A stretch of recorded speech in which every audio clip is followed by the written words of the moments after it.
ইন্দোরপার্ক স্টেশনে নামার পর আমরা তার চারপাশটা ঘুরে দেখছিলাম। দেখতে পেলাম এই নদীটাকে। এর পাশে অনেকক্ষণ দাঁড়িয়েছিলাম, শুনছিলাম এর জলের শব্দ।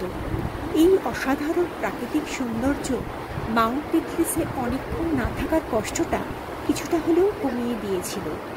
খুব জানতে ইচ্ছে করছিল এই নদীটার নাম কি, কিন্তু জানতে পারিনি।